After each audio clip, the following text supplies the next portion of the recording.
Now, let me go to my next one here. Robinhood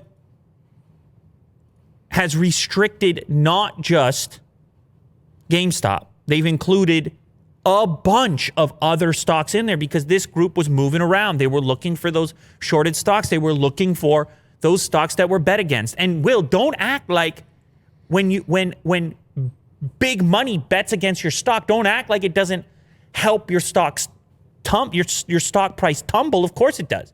Mm-hmm. It's big money. It's chips getting pushed in at the table.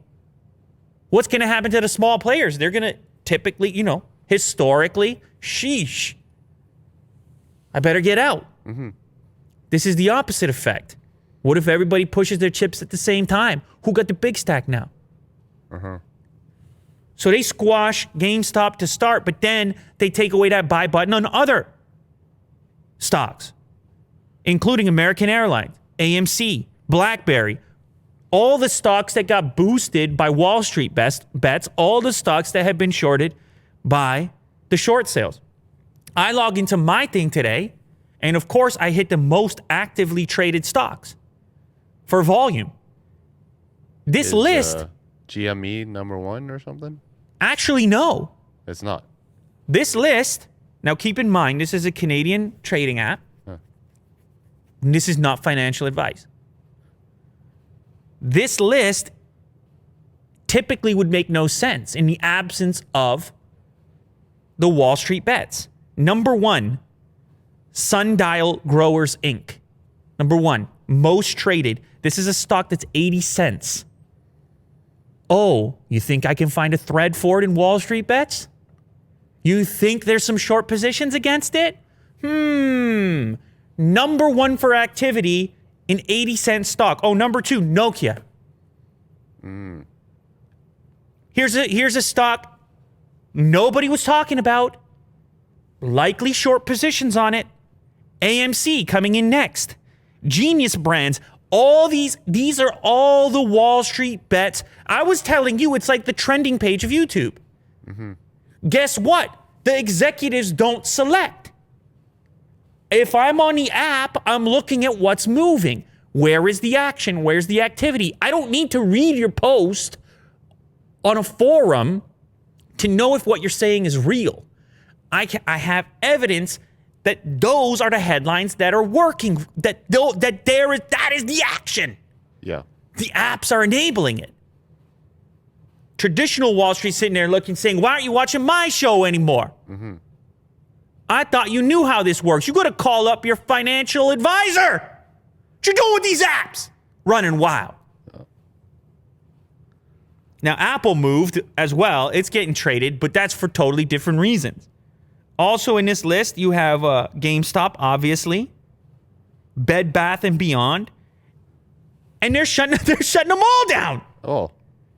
They shut down, okay, in my list, which is still available on my Canadian trading app, in my list, at this point, Robinhood has shut down American Airlines, AMC, BlackBerry, GameStop, Express, Koss, Naked, Nokia, the Sundial Growers stock that I mentioned, TR and TRVG. They're just whatever list, wherever the action goes, wherever the algorithm happens, wherever the trending page goes, wherever the hype machine travels. Is that market manipulation? Who's manipulating the market? Is it the humans? Is it the retail traders? They're just buying shares. They're just buying positions, Will. Mm-hmm. Who's manipulating the markets?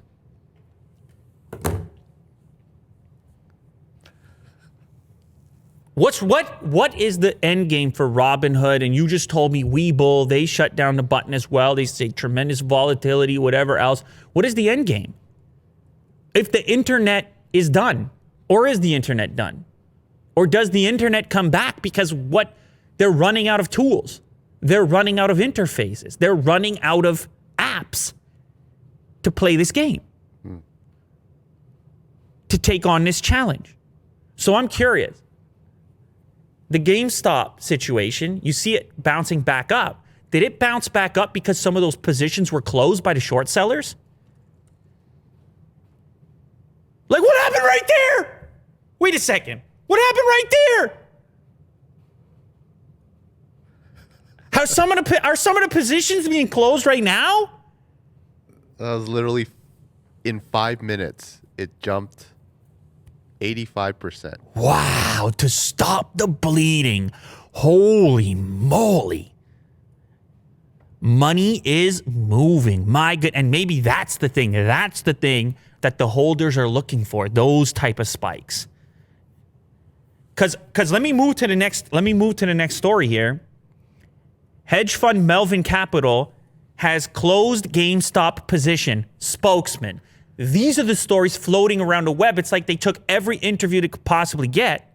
I don't know. This spike might be something different because look, it dipped right immediately after. Right back down. Right back down. To the same spot. Yeah. But the question is, have they actually closed their position?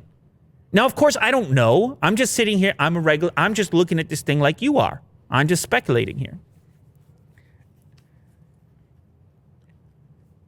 Wouldn't it be better to come out and say you close a position? Let people exit their position and then actually close your position at a lower price? Wouldn't that make more sense? No. But I got a spokesman, Will. Yeah, let's make this as confusing as possible. Let me move my spokesman around and have him say that I close my position so everyone can stop the game now. Can stop the GameStop game. How perfect is that? You know what's funny about all this, Will? GameStop was like the perfect stock for this thing because gaming actually, like they just got this in big investor from Chewy, successful guy. The 2 new consoles came out with disk drives, which was a huge fear that they weren't going to accept disks. And you have a tremendous amount of gaming activity because of COVID and a lack of supply for the next gen consoles, of which GameStop was capable of getting their hands on. At $3 per share, it probably was undervalued a little bit for right now. So it was already kind of ripe for something like that. And it was the extent to which it was shorted that actually pushed it to a point where people said, wait a sec, GameStop is actually selling some things. GameStop actually isn't dead yet. It's a perfect combination of those. But the question now becomes, when and where have these hedge funds actually closed their positions? And is it enough? Are the positions, the scale of the positions, will we see them reflected in the charts? And how will that then affect or impact the behaviors of the retail investors who do have that sell button available to them on their app, but don't have the buy button left? Is that market manipulation?